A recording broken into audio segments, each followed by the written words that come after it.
Comment en es-tu arrivé là? Qu'est-ce qui pousse des femmes à accepter ces situations? Qu'est-ce qui manque du côté des hommes? Je vous ai laissé sur ces questions avec l'histoire du polygame au RSA. Cet homme qui a su convaincre deux femmes de financer son mode de vie sans jamais assumer ses responsabilités. Avez-vous médité? Bien. Maintenant, il est temps de répondre aux questions. Pression sociale, détournement religieux, manque d'éducation, vous écoutez Autopsie d'une relation et je vous accueille pour la partie 2. Le polygame au RSA, l'analyse.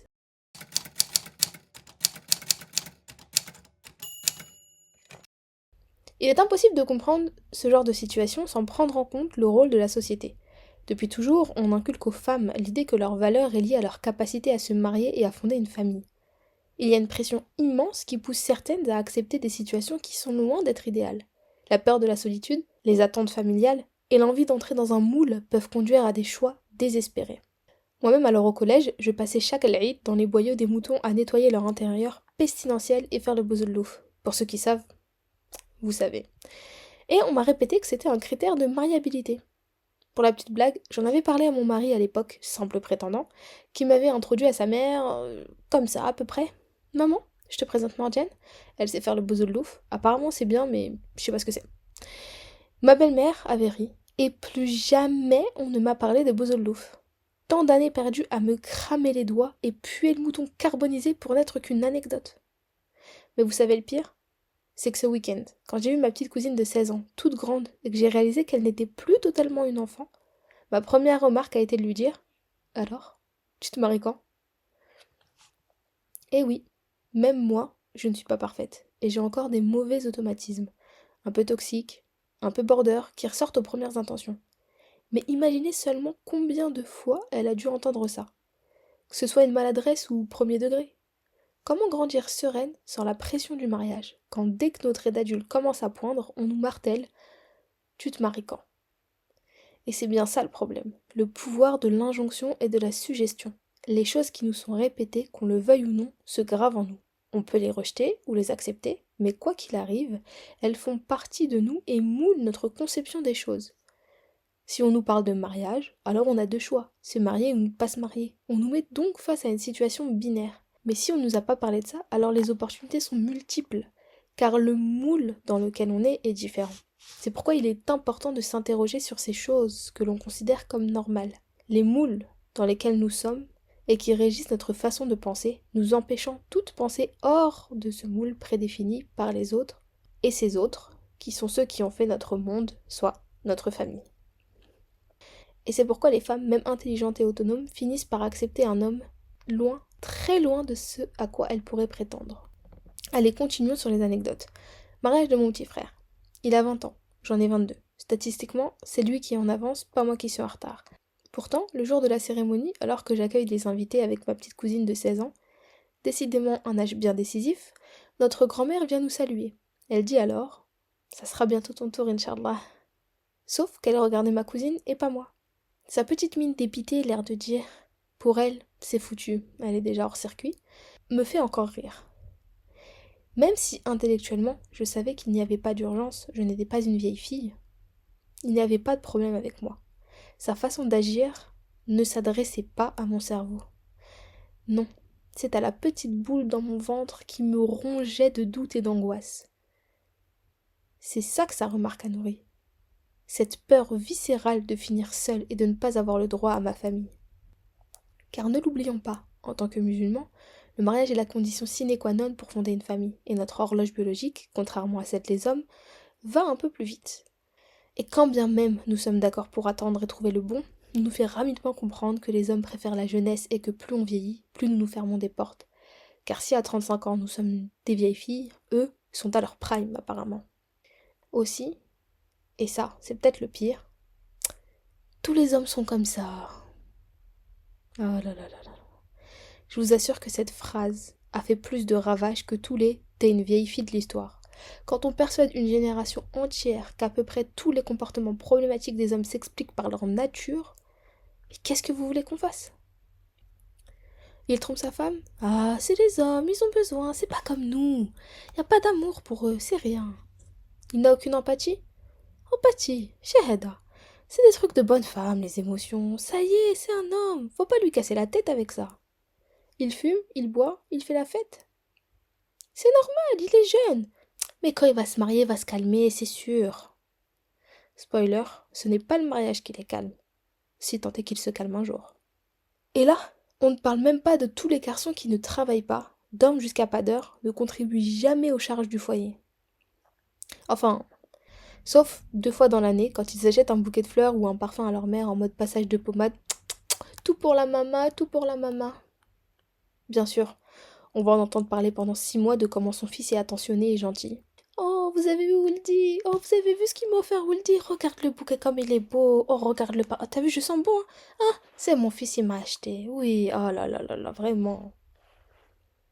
Mais la fille, qui tous les jours participe au foyer, va étudier, travaille, elle qui souvent est responsable de la paperasse de la famille, d'emmener les uns, les autres aux courses ou chez le docteur, elle, on banalise et on invisibilise son travail. Parce que ce qu'elle fait, c'est normal. Ainsi, on se retrouve avec un double standard délétère, extrêmement exigeant pour les femmes, tout en minimisant leur travail, et extrêmement pas exigeant pour les hommes, en valorisant le moindre de leurs petits efforts. Vous noterez qu'à part l'aspect on doit se marier pour faire des enfants, je n'ai pas encore abordé le sujet de la religion, car tout ce que je décris ici n'est en rien lié à l'islam. Ici, il n'est question que de normes sociales et de culture. Pourtant, dans notre histoire, il y a une dynamique religieuse qu'on ne peut négliger. Alors, allons l'explorer. Dans le Coran, la polygamie est autorisée sous des conditions très strictes. Un homme peut épouser jusqu'à 4 femmes, mais uniquement s'il est capable de traiter chaque épouse de manière parfaitement équitable. Le texte est explicite, mais si vous craignez de n'être pas équitable, alors une seule. Il est donc clair que la polygamie n'est pas un dû, mais une permission conditionnelle, destinée à des situations exceptionnelles. La réalité montre que beaucoup d'hommes ne parviennent pas à remplir cette condition. Être équitable ne se limite pas à un partage financier. Il s'agit aussi d'un équilibre émotionnel, affectif et temporel. Dans la société moderne, et surtout dans un pays comme la France, où une seule union légale est reconnue, il est extrêmement difficile de garantir cette justice.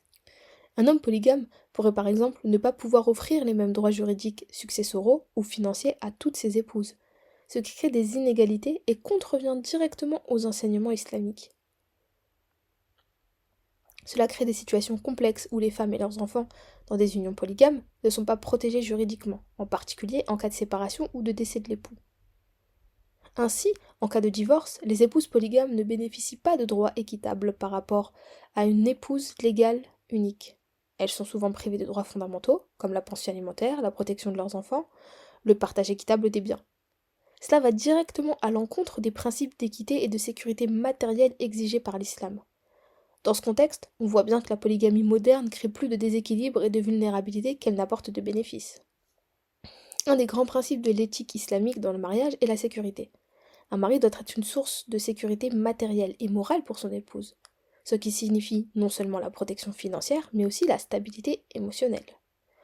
Le prophète Mohammed sallallahu alayhi wa sallam lui-même, bien qu'étant polygame, avait des raisons spécifiques et uniques, comme des alliances politiques, l'aide aux veuves et des contextes de guerre où de nombreuses femmes restaient sans soutien. Dans son cas, la polygamie était mue par un sens profond de justice et d'aide aux plus vulnérables. En sachant que lui-même avait exigé comme condition de mariage pour ses filles l'interdiction de la polygamie à leur époux. Nous ne sommes donc pas face à une tradition encouragée par le prophète sallallahu alayhi wa sallam au vu de cette interdiction.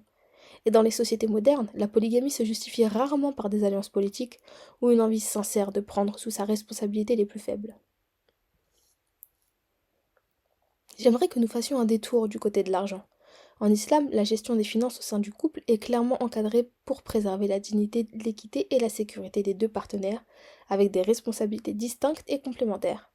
Les principes fondamentaux qui encadrent cette gestion financière s'appuient sur le Coran et la Sunna et mettent l'accent sur la protection de la femme, l'obligation d'entretien du mari et l'équilibre entre autonomie et interdépendance. En islam, l'homme est responsable du pouvoir. En islam, l'homme est responsable de pourvoir aux besoins matériels de sa femme et de sa famille. Ce principe est établi dans Surat An-Nisa, verset 34. Les hommes ont autorité sur les femmes en raison des faveurs qu'Allah accorde à ceux-là sur celles-ci, et en raison des dépenses qu'ils font de leurs biens. Ce passage explique que la responsabilité financière revient au mari, qu'il s'agisse de nourriture, de logement ou d'autres nécessités. Ce devoir de nafaqa est inconditionnel, Peu importe si la femme travaille ou non, son entretien reste à la charge du mari et il ne peut la contraindre à partager ses revenus. Cette obligation protège la femme contre toute exploitation ou pression financière et lui assure une indépendance économique, ce qui est particulièrement important dans le cas où les relations deviennent conflictuelles. En islam, la femme n'est pas obligée de contribuer financièrement au foyer. Si elle choisit de le faire, cela est considéré comme un acte de charité de sa part, et non comme un devoir. Donc oui, si tu participes aux dépenses de ton foyer en tant que femme, sache que c'est vu comme une sadaqa. En islam, un homme a certes le droit de gérer les finances du foyer, mais sa capacité à limiter les dépenses de sa femme, surtout si lui-même a largement les moyens, est encadrée. J'aimerais rappeler 3 règles qui sont malheureusement bien trop bafouées aujourd'hui. La première est le devoir de pouvoir aux besoins essentiels, comme on l'a rappelé un peu plus tôt. Le mari a l'obligation d'assurer un niveau de vie digne pour sa femme, en fonction de ses moyens financiers à lui. Cette prise en charge inclut la nourriture, le logement, les vêtements, les soins de santé et autres nécessités de la vie. S'il a les moyens, il doit fournir ce qui est raisonnable sans restreindre excessivement ni dans l'objectif de limiter arbitrairement les dépenses. D'où l'importance de discuter et de mettre, s'il faut, par écrit ce que signifie nécessité.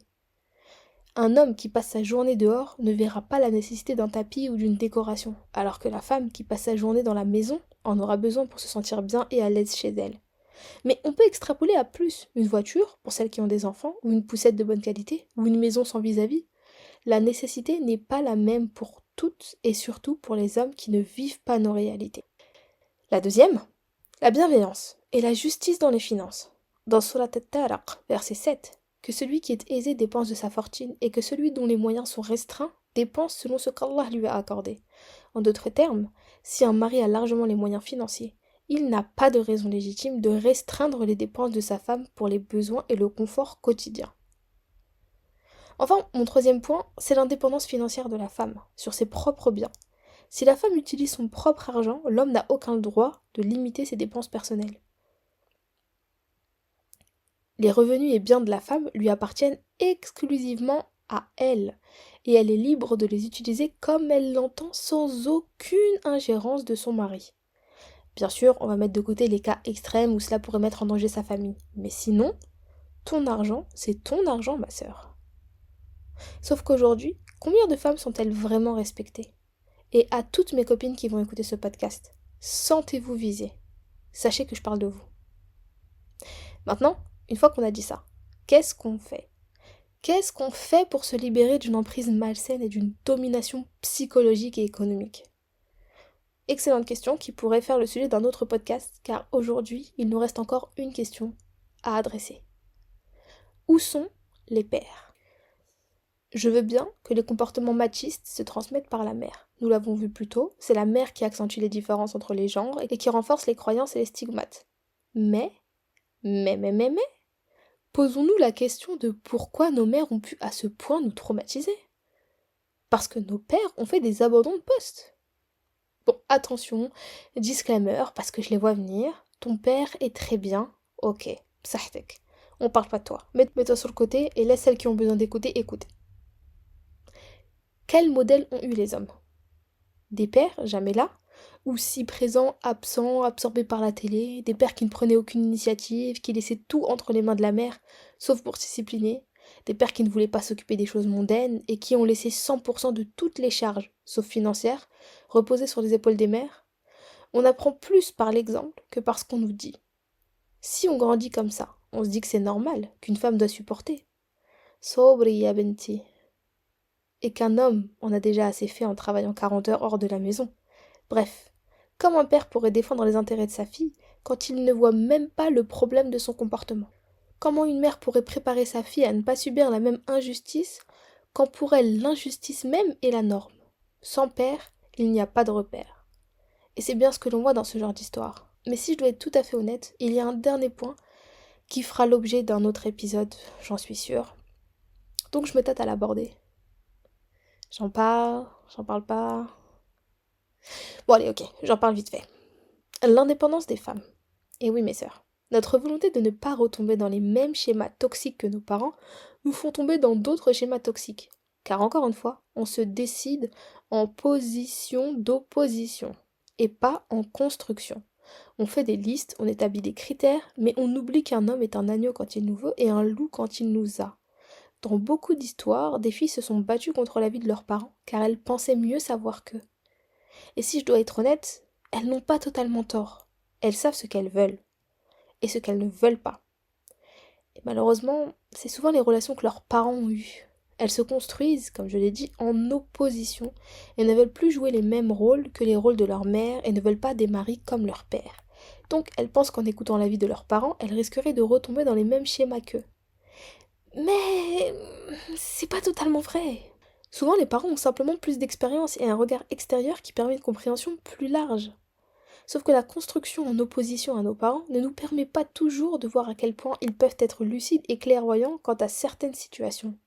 Les femmes se retrouvent donc dans des mariages éclatés au sol, où elles n'osent même pas en parler avec leur famille par peur qu'on leur reproche le fait de ne pas avoir écouté, et qu'on leur envoie El famoso Eh, Sukti, c'est toi qui l'as voulu. J'aimerais conclure cet épisode en citant le messager d'Allah, sallallahu alayhi wa sallam. Le croyant qui a la foi la plus parfaite est celui qui a le meilleur comportement, et les meilleurs d'entre vous sont les meilleurs avec leurs femmes. À bientôt pour un prochain épisode d'Autopsie d'une relation.